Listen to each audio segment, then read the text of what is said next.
Yo, what is going on, everybody? Thank you so much for clicking on this video. Today I'm going to be going over my top 24 rankings and tiers for the running backs heading into the draft season. Now that most of the situations have pretty much shaken out, I think we can have a lot better idea of where all these running backs actually fall. And obviously things are still subject to change as we get more information or different signings happen, different injuries. A lot of different factors can end up affecting these rankings, so make sure you stay subscribed to this channel so I can keep giving you updates. Also, please make sure to drop a like on this video. It really helps out a ton. Also, comment down below anything you agree with or disagree with, any other types of content you want to see. Now let's get into those rankings.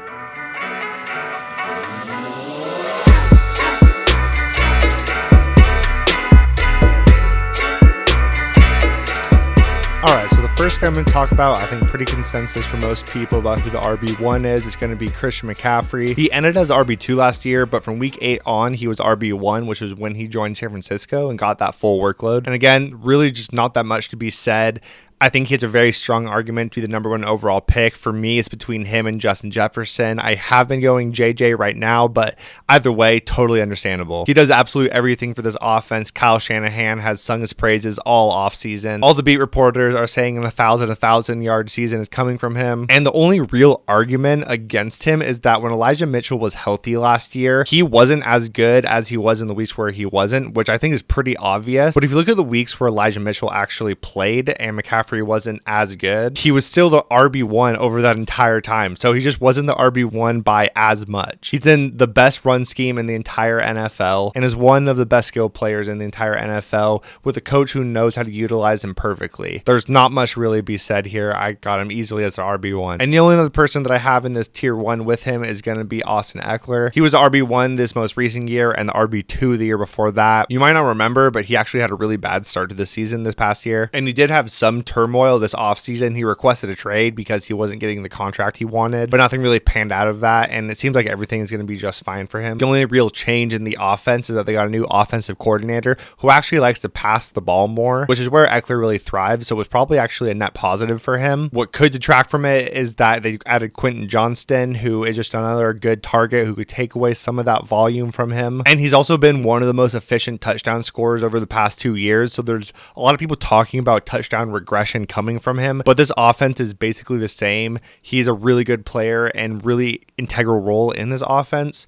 So it could just be who he is at this point. Although obviously he can't keep that up forever as he is a little bit older, especially for a running back. I don't think that this is the year. I think he's going to have another 12 to 15 touchdowns this year and is going to be great for fantasy, but that's the argument against him right now. So I have him here my running back 2 as the only other guy in tier 1. And the next guy to start off tier 2, I'm going to have Bijan Robinson here. The first thing with Bijan is that he was drafted in the top 10 of the NFL draft this year, and basically anytime a running back gets that type of draft capital, they're almost guaranteed 300 touches their rookie year. We've seen it with other guys like Zeke and Saquon Barkley, Leonard Fournette. When they get drafted this high, they're just guaranteed insane volume. And also somebody like Bijan Robinson, who is one of the best talents we have seen over the past couple years, probably since Saquon Barkley. He's able to dominate on the ground and in the receiving game, which makes him basically one of the few absolute workhorses in the NFL this year. And one of the main knocks against him has been the offense of the Atlanta Falcons. But if you actually look back, their run offense was one of the best in the entire NFL.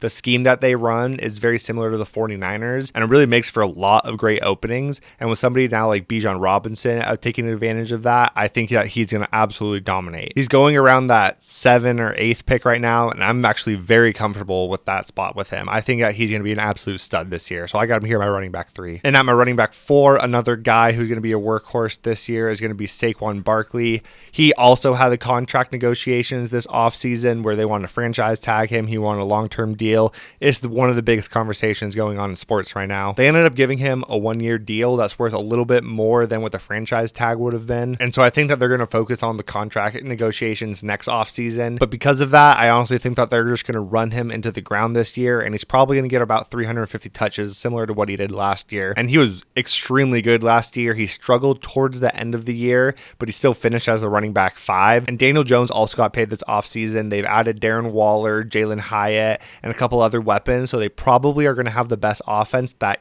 either of them have ever been a part of. And I think that Barkley is definitely going to benefit from that. So I got him here at my running back 4. I think that he's a great pick as well, and one of the few running backs who I think is going to be a workhorse. And now you're able to get guys like this at the end of the first round, maybe the beginning of the second round, and it's just such good value because of everything that has happened happened last year that the wide receivers are going so high that if you're able to get a guy like Stephon Diggs and Saquon Barkley as your first 2 picks, like that is an insane start. So I kind of love this range of running backs right here. Same with this next guy who I have my running back 5. It's going to be Nick Chubb. He's been arguably the best actual running back in the NFL for the past couple of years, but he's always had Kareem Hunt there to take away most of his receiving work. And last year, he honestly barely had Kareem Hunt, and he finished as the running back 6. So I'm expecting a pretty similar outcome this year. He's also had Deshaun Watson now for an entire offseason, so hopefully he's going to be able to help out the offense rather than take away from it like he did at the end of last year. They also didn't really add any other running backs to replace Kareem Hunt. Jerome Ford is kind of their main backup. And so I think that Chubb is going to get by far the most receiving work that he's ever gotten in his entire NFL career. He also could be a part of the best offense that he's ever been on. So I think the running back 5 is honestly a very reasonable spot for him considering what we've seen over him for the past couple of years. And another guy who I've just been absolutely loving where he's going in drafts. Now this next guy has been a little bit tough for me this offseason, still getting the same tier, but it's going to be Derrick Henry. We saw last year that he still has a ton of juice, so I'm not too worried about that, although he is going to be turning 30 during this NFL season, which given the landscape of the running back situation right now is basically unheard of. When guys get to like 26, 27, people are starting to say they're old and washed, but this entire offense is built around him and runs through him. And I think that they're going to keep giving him the ball as much as he can handle until the wheels completely fall off. So it's kind of your judgment to say if it's going to be this year. I think he's still got at least one more year in him. I've been bouncing between him and the next guy between their rankings, but I have them right around the same spot. Right now I have Derrick Henry above him just because I think that he's guaranteed so much volume and they're just going to keep giving it to him no matter what. He also saw 41 targets last year, which was by far the most of his entire career. So hopefully that's going to continue, if not increase, which will help his floor out a ton. And the next guy I have who have been going back and forth with Henry is going to be Tony Pollard. Obviously Zeke is not there anymore, so it's going to be Tony Pollard's backfield for the most part. He finishes the RB7 last year, which is really good considering Zeke was still there and scored 12 touchdowns. But there are some big question marks with them losing Kellen Moore as their offensive coordinator. Although it does sound like they want to run the ball more, so that could be good for Pollard. He was extremely efficient last year, so there's always the question of when someone who's really efficient gets increased volume, will that efficiency stay? If that's the case, he's going to completely outproduce this draft spot here. But I expect that his efficiency will go down some, but I think that he's going to get a lot more work, so it about evens out. And I think where he finished last year is about where he will be this year. I do think Pollard's going to be the main guy here. The only real competition is like Malik Davis, Deuce Vaughn, I guess Ronald Jones. So there's not a ton of people to really take significant volume away. Obviously, I don't think he's going to be a huge workhorse like the guys in front of him, but I still think he'll get enough volume to be really, really good. And if he could keep his efficiency up, he'll be even better than this. But these are all the guys that I have ranked in my tier 2 of running backs. So we're going to move on to tier 3. There's only going to be 2 guys in here, and they're both in very similar situations. Could be pretty obvious. I'm going to have Josh Jacobs and Jonathan Taylor here. They both could move up a lot if they get some more stuff sorted out right now, but I think just trying to bake in the draft risk right now, that's where I have them ranked at my running back 8 and my running back 9, because truthfully, neither of them have a ton of leverage in the situations that they're in right now. I think Josh Jacobs has much more leverage. JT really does not have a lot considering he's still on his rookie deal up through this next year, and he was not good last year. He was hurt, whereas Josh Jacobs is coming off a career year. He rushed for like 1,600 yards. He was a running back 3 in fantasy last year. But I do think that both these guys are going to be back on both of these teams. But until we actually get the confirmation on that, I'm keeping them here in this tier, ranked here, because I think it really bakes in the risk that they have involved with them, but also the upside that they both have as being workhorse running backs in their offenses. Although they both do have major changes to their offenses, since JT has a new offensive coordinator and a rookie quarterback, and Josh Jacobs has a brand new quarterback. So a lot of question marks with them right now. So I got them both here in tier 3. I'm moving on to my tier 4 running backs. At number 10, I'm going to have Naji Harris. I think that this offense is going to be able to take a big step forward with Kenny Pickett having another year under his belt, having a full offseason as a starter to really take over the offense. Naji was also hurt to start the year last year, and he was really good at the back half of the year. From week 11 on, he was actually the running back 7, and the Steelers have always been known to really use a workhorse running back quarterback. So I think that his volume is going to be, again, around 300 touches.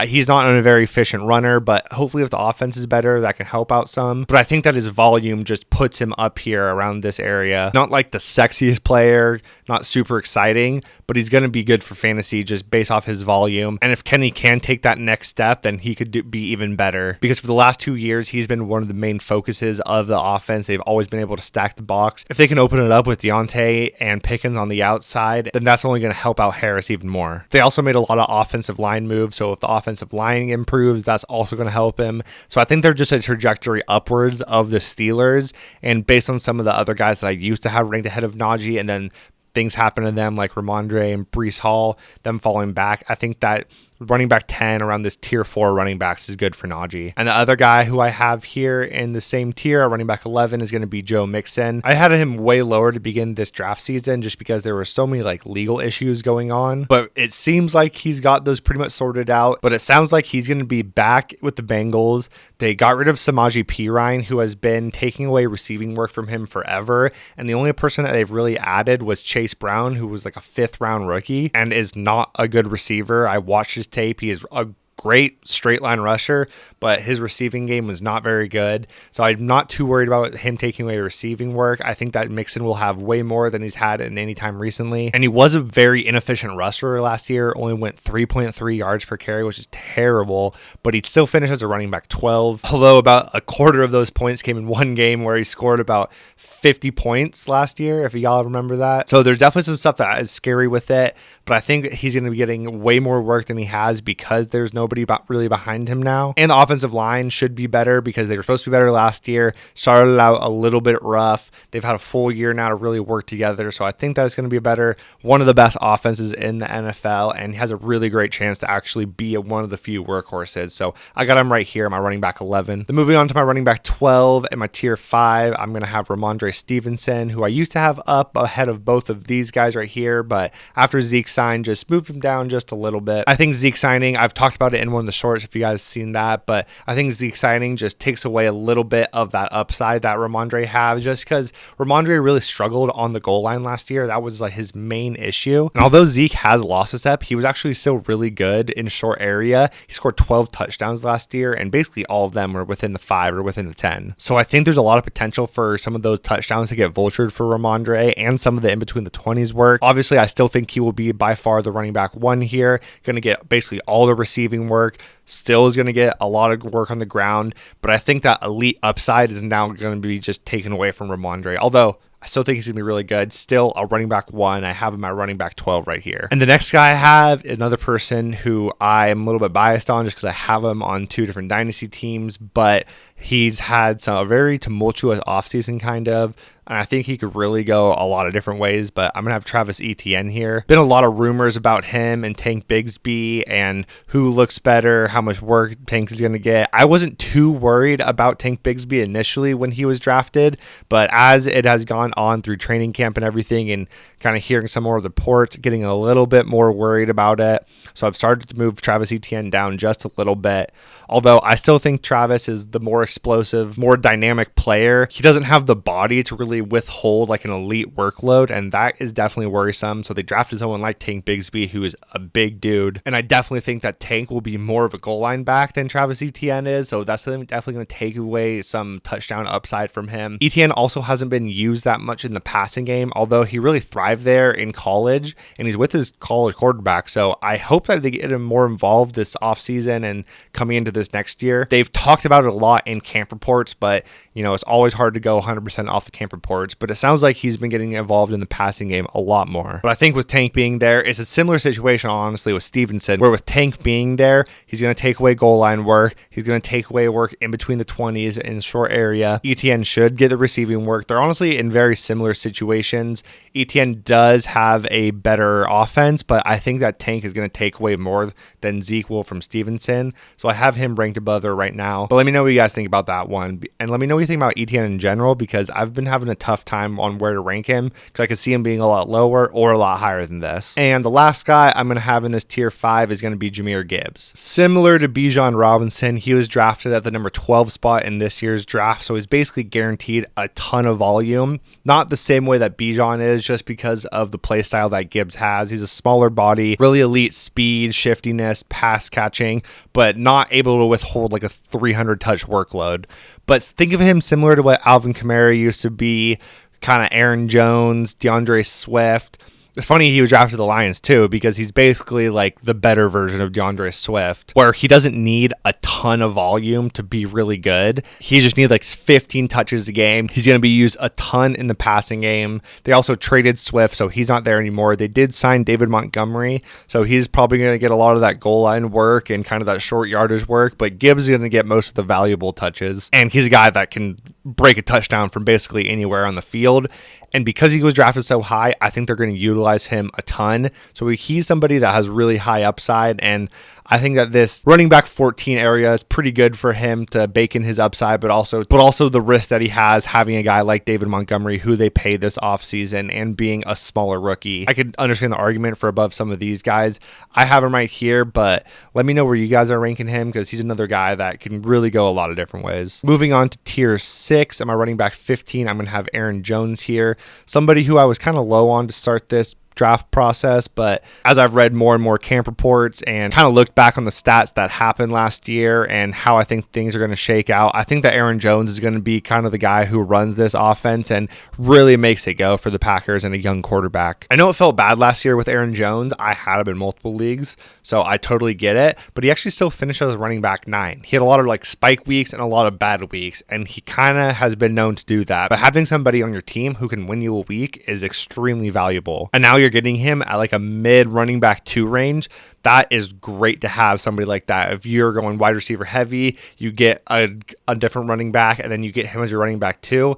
That is something that I love having, because he's somebody who is going to win you some weeks. He is going to be 29 this year, which is a little bit scary, but I still saw so much juice from every time he touched the ball last year, so I'm not that worried about it, but it could not be that much longer we got with him. This could be the last year. After that, somebody who has risen up my rankings a lot this draft season is going to be Miles Sanders. He got one of the few long-term deals. I actually don't know if he got more than Dalvin Cook. I think it was about the same as him, but he got multiple years with the Panthers, and they're basically paying him to be the guy there in this really, really young offense, and I think that they're going to utilize him a ton to try and take some pressure off of Bryce Young. And this past year on the Eagles, where they were using other running backs like Kenneth Gainwell and Boston Scott, he still finished as a running back 11. Obviously, this offense is going to be nowhere near as good as that offense, but he should be getting way more volume here. And you're also not drafting him at the running back 11 spot. Even where I have him ranked right now could be a little bit high for some people, but I've been absolutely loving where he's been going in drafts and getting him as my running back 2. There definitely is history of having rookie quarterbacks, and the running backs that go along with them, they're normally not very good, but I think that this offense definitely could surprise some people, and I think that Sanders is good enough to overcome some of that.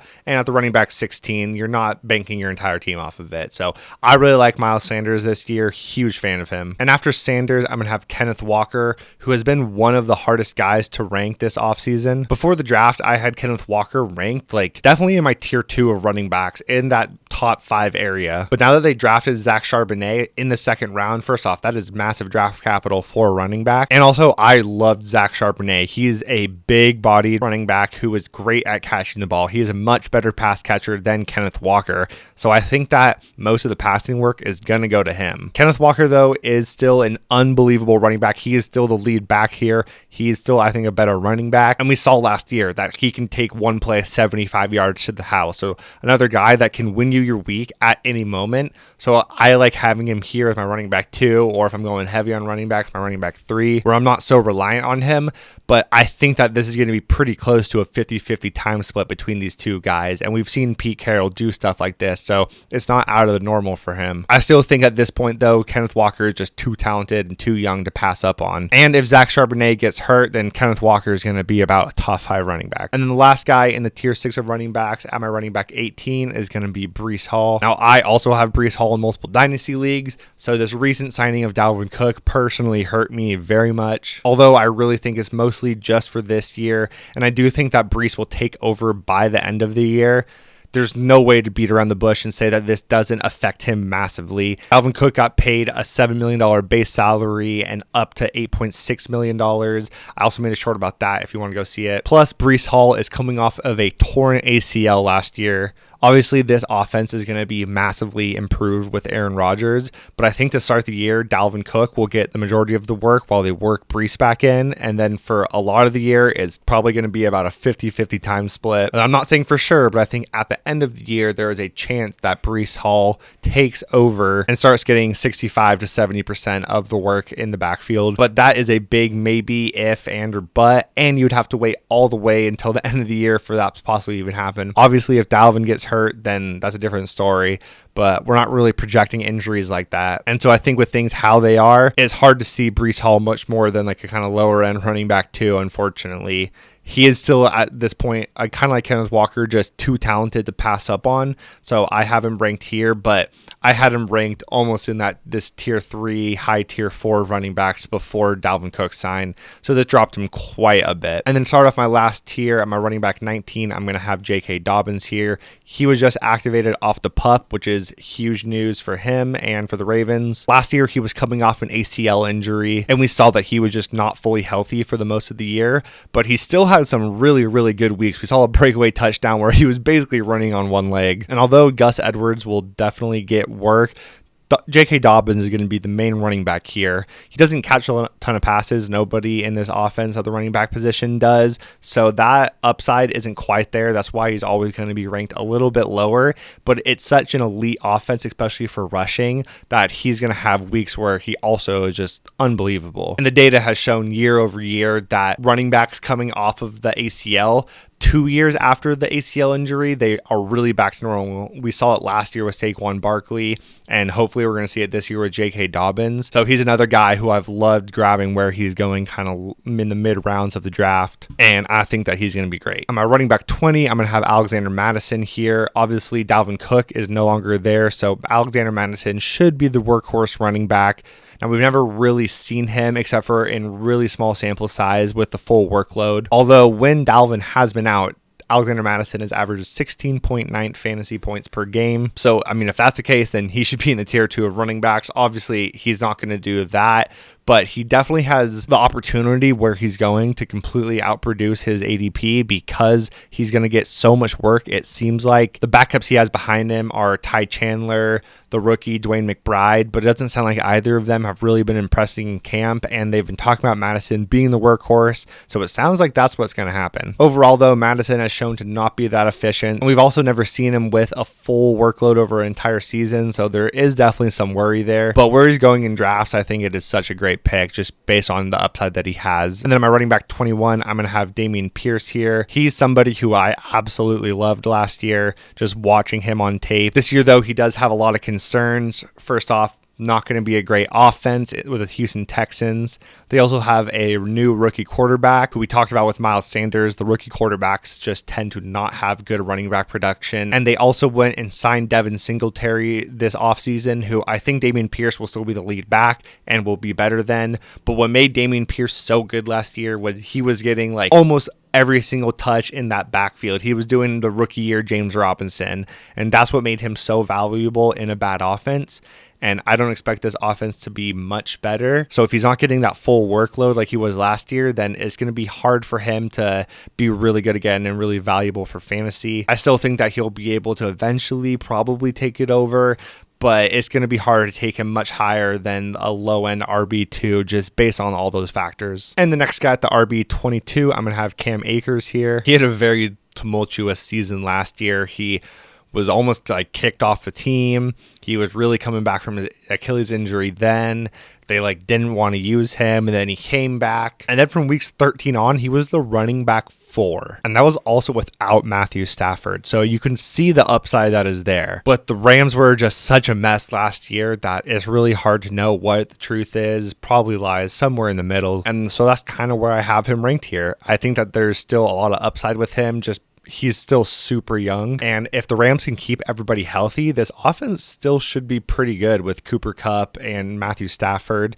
So Akers could be a major benefactor from that if that stays the case. But there's a lot of ifs there. So I think you got to have him below most of the guys ahead of him just because of the risk factor. I've gone back and forth with him and Pierce a lot. So you could definitely take Akers over Pierce. I think Akers a little bit higher upside, but probably a lower floor at the same time. Then my running back 23, I'm going to have James Conner here. He's somebody who I've seen been going pretty low, which I guess I understand just because the Cardinals offense is probably going to be one of the worst. Cardinals in general are probably just going to be one of the worst teams in the NFL this year. Kyler Murray is not going to be there to start the year, but James Conner is one of the few guys, especially going down in this area where he is, that has a chance to be a legit workhorse running back. Like, he has basically no competition behind him besides like Keontae Ingram. And even in a bad offense, if you're getting 85% of the work, like, you're going to be good for fantasy. And then when Kyler comes back and we imagine the offense should be middle of the road, let's say, he could be unbelievable for fantasy at that point. And it's not like he's going to kill you before that. Another guy who I've been a big fan of just because people seem to be undervaluing him a lot. And you might think that he's washed, but from week 9 to week 17, he didn't play week 18 because there was no reason for him to. He was the running back 5. He was unbelievable at the goal line. He always has been. And so I think a lot of that can continue. Obviously, we're not drafting him there. You're getting him at a crazy discount, basically at a low-end running back 2, almost running back 3. But I think if you're able to get him where he's going, I think he'll be great. And the last guy in the top 24 who I have is going to be Javonte Williams, who I've really risen on as the offseason has gone, just because I didn't think he was going to be healthy to start the year. Nobody did. And it sounds like he's going to play in the preseason this weekend, which is absolutely insane to see. So if he's actually healthy to start the year, I think that he is just good enough, and hopefully this offense will be able to improve with Sean Payton. And if that's the case, then I think around this running back 24 area will be great for him. I had him around that running back 30, but I've just had to keep moving him up as better and better reports have came out. So we'll get to see this weekend and in the next weekend after just what he actually looks like, if he actually looks healthy, because that's really the big thing with him, because he's unbelievable at football. So we've got to monitor that situation, see what happens there. But I got him here right now. I'm at running back 24. But yeah, this is my top 24. So let me know what you guys think. The other guys that were right outside the top 24 that I was considering were people like Rachaad White has been right there just because he has a really good chance to get a ton of volume this next year. He just was not very good last year, and the offense is not going to be very good. I've also really started to like James Cook just because of the upside potential that he has taking over control of that backfield, even though it's probably going to be a split majority of the time, but there definitely is the exciting upside there. But for right now, I have Javonte Williams there. Like I said, this is my top 24, so let me know what you guys think about it, where you think I messed up, who should be higher. Wide receivers should be coming soon, so make sure you stay tuned for that. Also probably have some mock drafts soon, so make sure you stay subscribed to the channel, and I'll see y'all there. All right, later.